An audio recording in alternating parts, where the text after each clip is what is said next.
تو آپ نے سندھی ادب اور سندھی ادیبوں کے مزاج کو کیسا پایا؟ ابھی میں نے آپ کا ایک فیس بک پہ اسٹیٹس بھی دیکھا تھا جو ایک سیکولر ابھار کے نام سے سندھ کے حوالے سے، تو آپ کیا تبصرہ کریں گے سندھی ادب پر، سندھی ادیبوں کی اپروچ پہ؟ نہیں، ان کی بڑی کرم نوازی ہے کہ وہ مجھے بلا لیتے ہیں. میں نے کوئی ایسا کام نہیں آپ کا کنٹریبیوشن ہے. تو باقی مجھے یہ لگتا ہے کہ پورے پاکستان میں جیسے مذہبی انتہا پسندی ہے، تو وہ مجھے جو پاکستان کے جو جنوبی یہ دو صوبے ہیں سندھ اور بلوچستان، ان میں کم نظر آتی ہے. اور مطالعے کا رجحان اور خاص قسم کا سیاسی شعور بھی سندھ میں بھی بلوچستان میں بھی زیادہ نظر آتا ہے. اور میرا خیال ہے اس کی وجہ یہ ہے خاص طور پر سندھ میں کہ یہ اپنے کلچر سے جڑا ہوا ہے. تو جو ہماری کلچر کی روایت رہی ہے بلکہ چاروں صوبوں میں اور کشمیر میں گلگت میں جو مقامی کلچر کی روایت رہی ہے وہ تصوف کی روایت سے بہت جڑی ہوئی ہے، وہ رواداری کی روایت سے جڑی ہوئی ہے. یعنی نہ صرف سندھ میں بلکہ پنجاب میں بھی، پختونخوا میں بھی ایک رواداری کی روایت رہی ہے، کیونکہ یہاں مسلمانوں کے علاوہ دیگر مذاہب کے لوگ بھی رہتے تھے. اس پورے جو وادی سندھ کا جو خطہ ہے، دریائے سندھ کے دائیں بائیں دونوں طرف کا جو خطہ ہے، اس میں مسلمانوں کے علاوہ ہندو سکھ بھی رہتے تھے. پھر یہ جو بدھ تہذیب ہے اس کی ابتدا بھی یہاں سے ہوئی تھی، گندھارا تہذیب کی ابتدا بھی یہاں سے ہوئی تھی. لیکن ہم یہ دیکھتے ہیں کہ اس جو رواداری کی تہذیب ہے نا، اس سے ایک ڈسکنیکٹ ہو گیا ہے.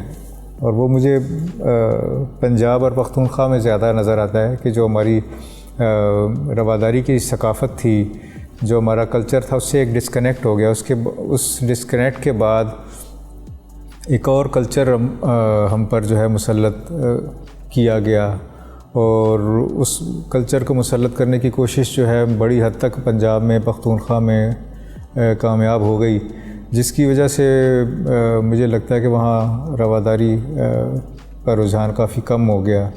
تو اس کا حل یا اس کا علاج میرا خیال ہے کہ وہ ہو سکتا ہے جو جیسا کہ سندھ میں ہے کہ اپنی کلچر سے جڑے ہوئے ہیں، اپنے زبان سے جڑے ہوئے ہیں، جس کی وجہ سے وہ اس روایت سے جڑے ہوئے ہیں جو رواداری کی روایت ہے. جو ہمارے سارے صوفی شاعر تھے، شاہ لطیف ہیں، سچل سرمست ہیں، اسی طرح پنجاب میں تھے بلے شاہ ہیں، شاہ حسین ہیں، وہ بھی اسی روایت کے، اسی رواداری کی روایت کے وہ بھی علم بردار تھے. یا پختونخوا میں رحمان بابا ہیں، یا بلوچستان میں اس طرح شاعر ہیں. یہ سارے شاعر جو ہماری دھرتی سے جڑے ہوئے تھے، ہمارے کلچر سے جڑے ہوئے تھے، اس سے ایک ڈسکنیکٹ ہمارے ملک میں آیا. تو میرا یہ خیال ہے کہ رواداری کی روایت اور مذہبی رواداری کی روایت اسی طرح فروغ پا سکتی ہے جیسے سندھ میں پائی. اور سندھ کی اس مثال سے دوسرے جو صوبے ہیں وہ بہت اخذ کر سکتے ہیں کہ کیسے جو ہے اپنی روایت سے جڑے رہنے میں کیا فائدہ ہو سکتا ہے. نہیں بالکل آپ نے درست فرمایا. اچھا کاشف، جب ہم، کیونکہ میں سندھی ادب سے تعلق ہے میرا اور ہم لوگ کی ایک لیگیسی کو فالو کرتے ہیں، تو سندھی ادب میں یہ ہوتا ہے کہ مطلب ہمارا جو بھی ادب ہے، فکشن ہو، شاعری ہو، اس میں دھرتی سے، جیسے ابھی آپ نے کلچر کی بات کی، تو وہی عکس ہمارے ادب میں بڑا شدت سے محسوس ہوتا ہے کہ ہماری جتنے بھی آپ رائٹرز کو پڑھیں، عمر جلیل ہو، نور الہدیٰ شاہ، شیخ ایاز، امداد حسینی، اور پورے ایک بڑی لسٹ ہے، وہ اپنے دھرتی سے کنیکٹڈ رہتے ہیں، اپنے لوگوں سے جڑے رہتے ہیں. کوئی بھی سیاسی سماجی مسئلہ ہوتا ہے، ایون اگر سیلاب آ جاتا ہے یا کوئی ابھی رواداری کی تحریک ہے، تو سندھی ادب میں اس کا ریئیکشن ہمیں ضرور نظر آتا ہے، اور ان کی شاعری سماج سے بہت جڑی ہوئی نظر آتی ہے.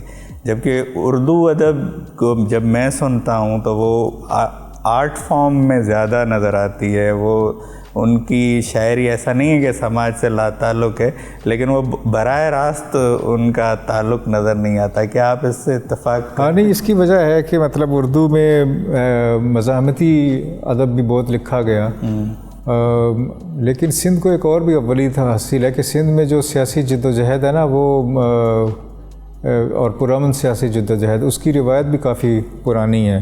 یعنی کہ اگر آپ پاکستان بننے سے پہلے جو سندھ اور کو بمبئی سے علیحدہ کرنے کی جو تحریک تھی اس میں جو نیشنلزم کا عناصر تھے اس کو آپ اگر وہاں سے شروع نہ بھی کریں تو پاکستان بننے کے بعد جو 1 یونٹ کے خلاف تحریک چلی تو وہ جو پرامن سیاسی تحریک تھی وہ کوئی ایسی پرتشدد تحریک نہیں تھی، وہ تھی اس کے بعد MRD کی تحریک تھی. تو مسلسل جو سندھ میں جو 50-60% کا کم از کم، اور اگر آپ سندھ کو ممبئی سے علیحدہ کرنے والی تحریک سے آغاز کریں تو کوئی 100 سال کا یہ بنتا ہے. تو اس 100 سال کا جو پرامن سیاسی تحریکوں کا تجربہ ہے یہ بھی سندھ کے پاس ہے، کہ جو کہ پنجاب کے پاس یا پختونخوا کے پاس اتنا طویل تجربہ نہیں ہے. پختونخوا کے پاس جیسے خدائی خدمتگار تحریک کا تجربہ تھا، اس پر وہ کیپٹلائز کر سکتے تو اور بہتر ہو سکتا، لیکن اس سے ایک ڈسکنیکٹ نظر آتا ہے. پنجاب میں بھی اسی طرح جو ہے تقریباً 19ویں صدی کے آخر میں وہاں انجمن پنجاب قائم ہوئی، اور اس کے بعد وہاں لاہور جو ہے وہ اردو ادب کا ایک بڑا مرکز بن گیا. لیکن اس سے پہلے پنجابی میں وہاں لوگ لکھ رہے تھے. میں یہ نہیں کہ میں خود اردو ادیب ہوں، اردو میں بھی لکھنا چاہیے، لیکن اس طرح جو اس کا مقامی کلچر تھا اس سے ڈسکنیکٹ نہیں ہونا چاہیے تھا، کہ جو کہ ڈسکنیکٹ ہو گیا، جو کہ مجھے سندھ میں نظر نہیں آتا. اسی طرح جو ابھی ہم دیکھ رہے ہیں کہ کچھ جو تحریکیں پرتشدد ہیں نا، تو ان کا بھی طویل سیاسی بیک گراؤنڈ نہیں ہے، پرامن سیاسی بیک گراؤنڈ نہیں ہے. تو یہ جو 1 یونٹ ہے، یہ اس کو ہم علامتی معنوں میں بھی لے سکتے ہیں کہ 1 یونٹ، ایک تو 4 صوبے تھے. ابھی کل ہی بلاول بھٹو تقریر کر رہے تھے، کہہ رہے تھے کہ ہم جو ہے یعنی عدالتی 1 یونٹ ایک ملک میں قائم ہے، تو وہ نہیں ہونا چاہیے، جس میں ایک صوبے کے جج جو ہیں وہ فیصلہ کر دیتے ہیں اور وہ پورے ملک پر لاگو ہوتا ہے. تو اب ایک آئینی عدالت بنانے کی جیسے کوشش کی جا رہی ہے کہ جس میں 4 صوبوں کے جج ہوں.